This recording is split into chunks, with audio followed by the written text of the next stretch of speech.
विनोद भागता हुआ हॉस्पिटल पहुंचता है और अलका को कमरे के बाहर से ही देखता है।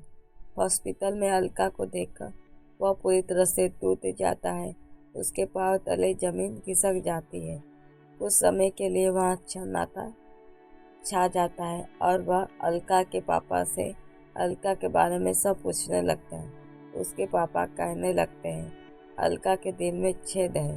डॉक्टर ने कहा है कि हाथ को बदलना पड़ेगा, लेकिन कोई हाथ डोनेट करने को तैयार नहीं है, और कोई तैयार भी है तो करीबन 8-10 लाख रुपए का खर्चा लगेगा। विनोद अलका के पापा को समझाता है और कहता है, चिंता मत कीजिए अंकल, हाथ का इंतजाम हो जाएगा।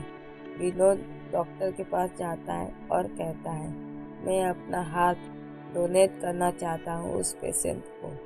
डॉक्टर बोलते हैं, आप कौन हो उस पेशेंट के? वह बोलता है, बस इतना समझ लीजिए, वह मेरी जान है। अगर उसको कुछ हो गया तो मैं एक पल भी जिंदा नहीं रहूँगा। डॉक्टर बोलते हैं, मतलब आप लवर हो? डॉक्टर तैयार नहीं होते हैं, कहते हैं, तुम अपना हाथ दे दोगे तो जिंदा कैसे रहोगे? विनोद बोलता है, वैसे भी वह मर गई तो मैं जिंदा नहीं रहूँगा। वह डॉक्टर को मना लेता है। तभी उसी टाइम हॉस्पिटल में किसी का इमरजेंसी केस आता है। वह किसी के मुंह से सुनता है, उस पेशेंट की दोनों किडनी खराब है। वह पेशेंट बहुत बड़े घर का लड़का है, किडनी नहीं मिल रहा है। जल्द ही कोई किडनी का इंतजाम नहीं हुआ तो वह पेशेंट मर जाएगा। उस पेशेंट के पापा बहुत रोते हैं। विनोद उस पेशेंट के पापा के पास जाते हैं। वह उनसे कहता है, मैं अपनी दोनों किडनी बेचना चाहता हूँ। उस पेशेंट के पापा बोलते हैं, जितना चाहिए सब दे दूंगा, बस एक किडनी दे दो मेरे बेटे को।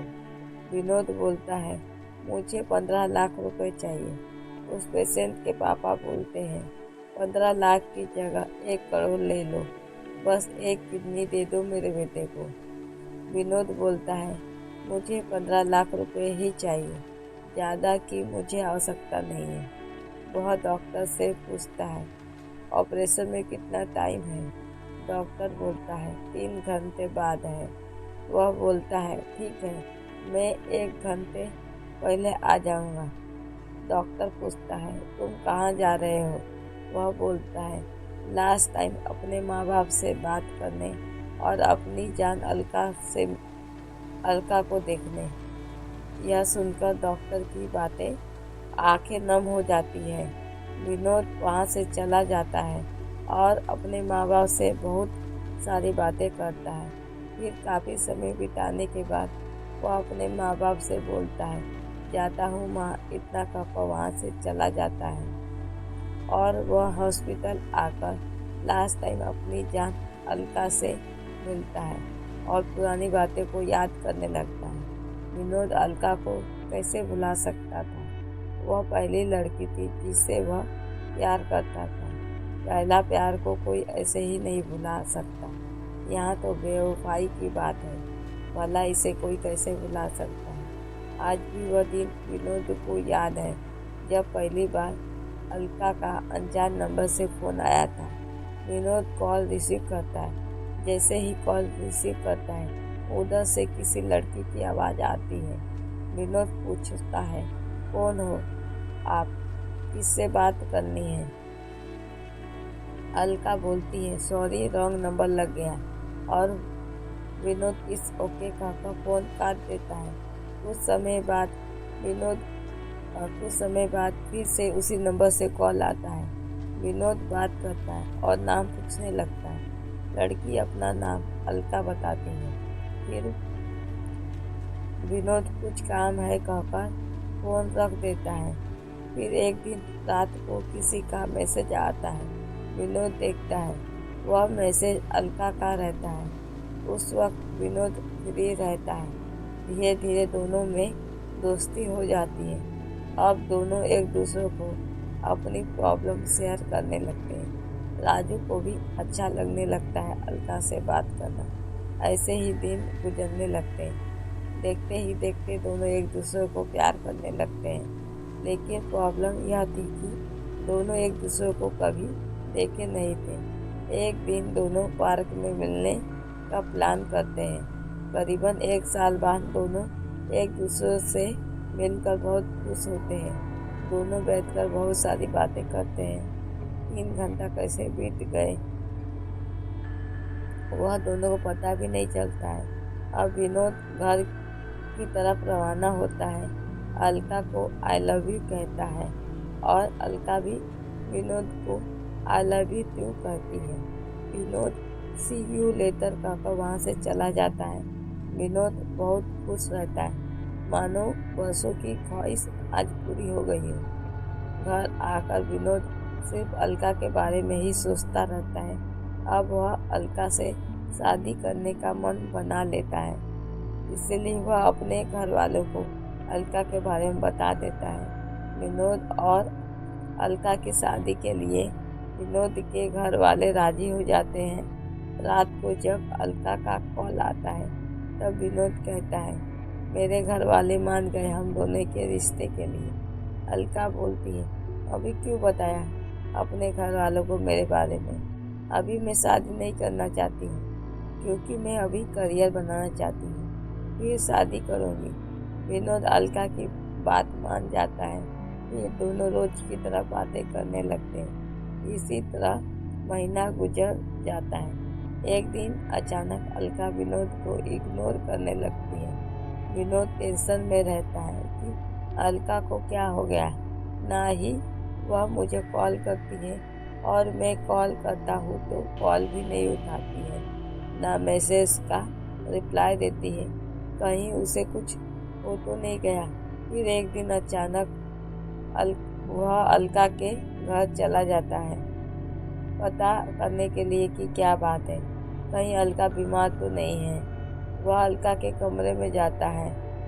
उस वक्त अलका किसी से फोन पर बात कर रही थी। विनोद अलका से पूछता है, तुम मेरा कॉल क्यों नहीं उठा रही हो और मैसेज का रिप्लाई भी नहीं देती हो?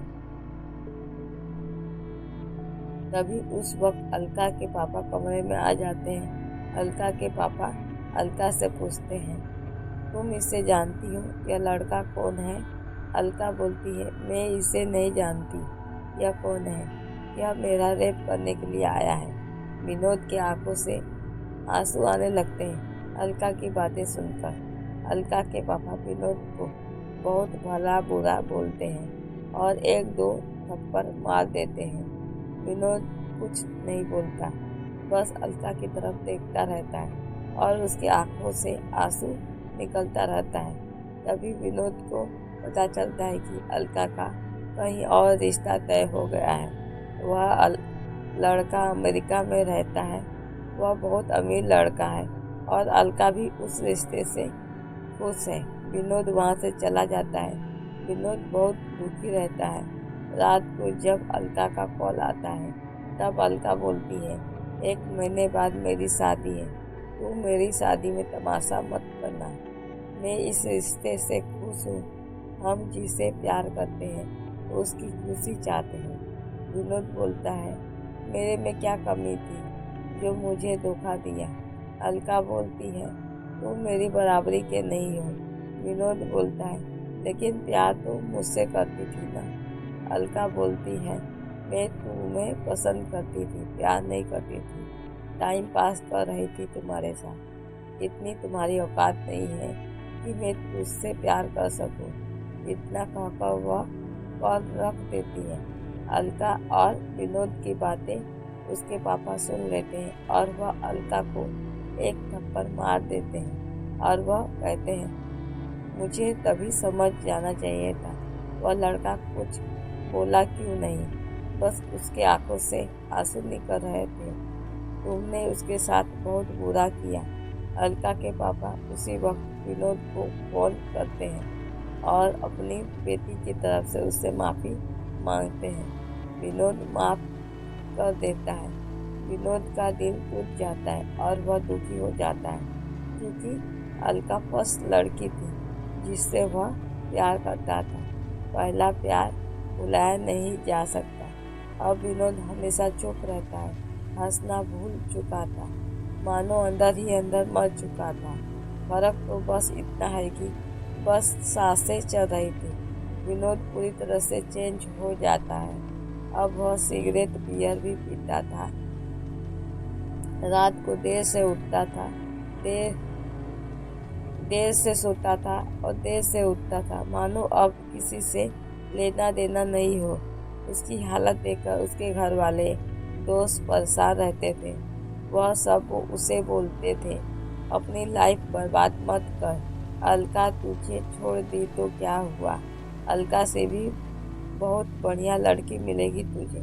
लेकिन विनोद अब पहले जैसे चाहकर भी नहीं बन सकता था। 15 दिन बचे थे अलका की शादी में।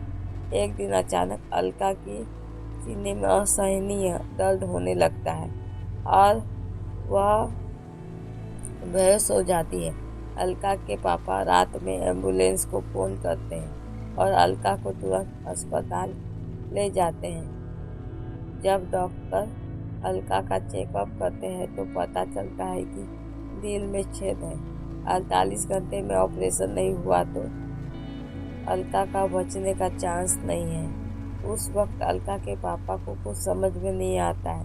वह विनोद को कॉल करते हैं और हॉस्पिटल आने के लिए कहते हैं। वह अलका के गाल को टच करता है, फिर उसे अलका की कही हुई बात याद आने लगती है, तुम मुझे टच करो, तुम्हारी इतनी औकात नहीं। फिर वह डॉक्टर के पास जाता है और ऑपरेशन स्टार्ट हो जाता है। ऑपरेशन एक साथ एक साथ होता है। अलका को वह अपना दिल देता है और उस अमीर पेशेंट को अपनी दोनों किडनी देता है। ऑपरेशन सफल होता है। अलका और वह अमीर लड़का दोनों की जान बच जाती है। कुछ दिन बाद वह लड़का विनोद के मम्मी पापा को अपने मम्मी पापा समझकर अपने घर ले जाता है और उन्हें वह 15 लाख रुपए देते हैं। विनोद के मम्मी पापा उसके घर रहते हैं और अलका एक दिन विनोद को बहुत याद करने लगती है। वह उसका पता लगाती है तो उसे पता चलता है कि उसका मौत हो चुका है। वह किसी को अपनी दोनों किडनी और हाथ भी दे दिया। उसके मम्मी पापा को वह किडनी वाला पेशेंट अपने घर ले गया है। इतना सुनकर वह बहुत रोने लगती है। धन्यवाद। आपको कहानी कैसी लगी? अच्छी लगी तो चैनल को सब्सक्राइब कीजिए, लाइक कीजिए।